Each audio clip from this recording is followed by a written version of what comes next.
I'd like to share with you today a book that's a historical fictional novel, and it is called The Great Alone. It's by Kristin Hannah. Kristin Hannah also wrote The Nightingale, so if you're familiar with that book, this is a good pick for you as well. So this book, it actually takes place right after the Vietnam War, late 1970s, early 1980s, and it's about this family who moves to Alaska. So the father of the family was a POW in the Vietnamese War, and he came back with severe PTSD. And the whole family has not been able to settle in one spot since this happened, because they'll get to a new spot and then all of a sudden things start going wrong and he has to leave again. So there's a lot of turmoil from his time in the war. So he one day gets this great idea, we're going to go to Alaska. They've always lived with sort of the creature comforts of civilization. So when they get to Alaska and realize that they have to have a sort of survivalist way of life, things are totally different. They move to a super small remote town, no electricity, no running water, no plumbing, nothing like that. And it's just a really small community. So at first things seem like they're going to work out okay.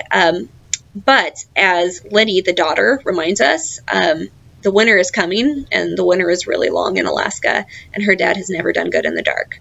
So it sort of has this dark, ominous feel too as a family is settling in. So here's what the book sounds like. That spring, rain fell in great sweeping gusts that rattled the rooftops. Water found its way into the smallest cracks and undermined the sturdiest foundations. Chunks of land that had been steady for generations fell like slag heaps on the road below, taking houses and cars and swimming pools down with them. Trees fell over, crashed into power lines, electricity was lost. Rivers flooded their banks, washed away yards, ruined homes. People who loved each other snapped and fights erupted as the water rose and the rain continued. Lenny felt edgy too. She was the new girl at school, just a face in the crowd. A girl with long hair parted in the middle who had no friends and walked to school alone. Now she sat on her bed with her skinny legs drawn up to her flat chest, a dog-eared paperback copy of Watership Down beside her. Through the thin walls of the Rambler, she heard her mother say, "Ernst, baby, please don't. Listen." And her father's angry, "Leave me the hell alone." They were at it again, arguing, shouting.